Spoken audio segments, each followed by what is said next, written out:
Hello and welcome everyone to the Daily 8 on the News 8 Live Desk. Phil Penarski back here with you all. Hope you're having a great start to your day. The top 8 stories that you need to know today are on deck. Let's begin with some fairly breaking news out of Muskegon.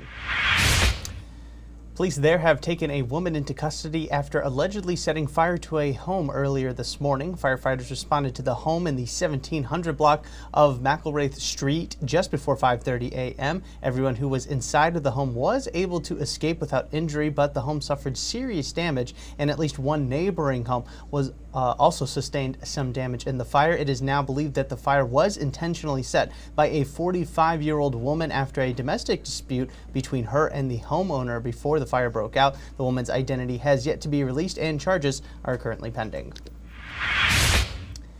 In Vicksburg now, investigators there say that they are seeking child abuse charges against a father whose son died in a hot car back in August. The Kalamazoo County Sheriff's Office said it passed the investigation to the county's prosecutor's office requesting a charge of child abuse. It is not clear yet when or if the charges will be filed by the prosecutor's office. The incident happened back on August 13th at a family fair. Police reports from that day obtained by News 8 showed that the father had told investigators he did not know what happened that day. The father arrived at his job before 7 a.m. that day and left at 3 p.m. to get groceries at the family fair. When he realized his son had been in the car the whole time, the child was already pronounced dead. We will be following this case as more information is released.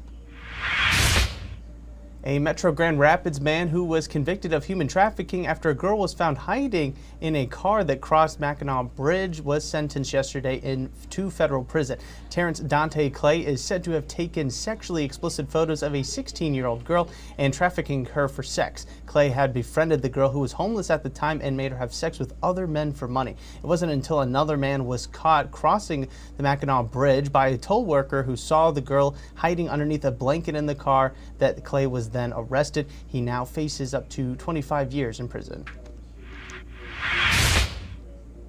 A legal dispute is currently brewing in Calhoun County over the retabulation of some votes that could affect who is sent to the Michigan House of Representatives. Unofficial results from November 6 election showed that Steve Frisbee had defeated incumbent Jim Hadsma. Frisbee had already had nearly 1,400 more votes. That was until the Calhoun County clerk found about 2,800 absentee ballots that had yet to be counted. The revised unofficial results showed Frisbee only up by 58 votes, which led to a recount. Yesterday, Frisbee filed a lawsuit against the county's Board of Canvassers to stop the recount. Filing had paused the recount for a brief moment before the board voted to continue.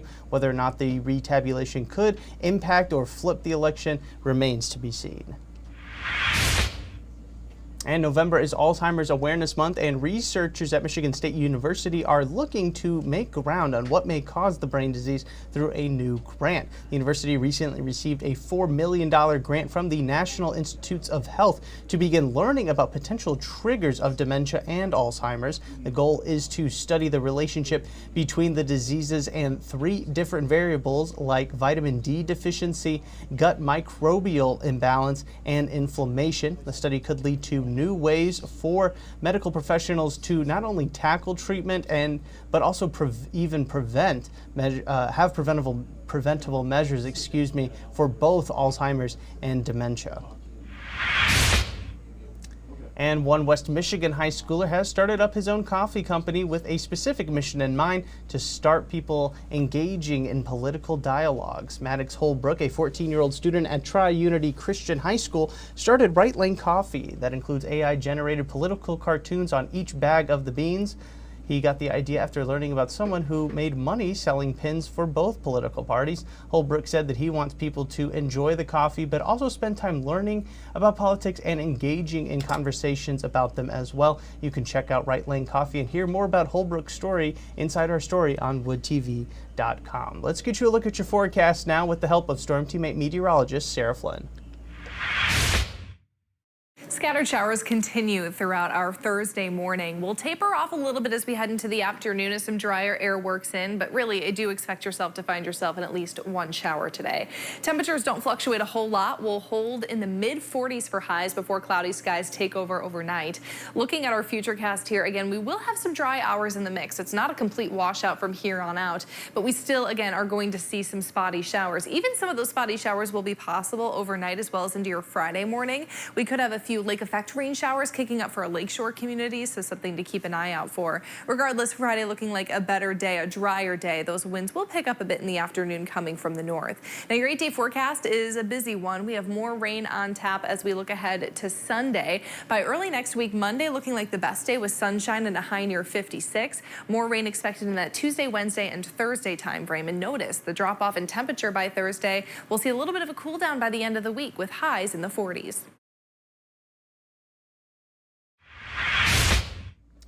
Thank you, Sarah. And we end today's show to let you know that the last supermoon of 2024 is going up tonight. Well, it starts tonight. The year's fourth supermoon, also known as the Beaver Moon, will be bigger and brighter than usual Thursday and Friday night. That's when it enters its full lunar phase. The moon will only be 225,000 miles away from Earth, which is actually a lot closer than it may sound. You're going to want to check it out as we again, probably won't be seeing another supermoon until next October in 2025.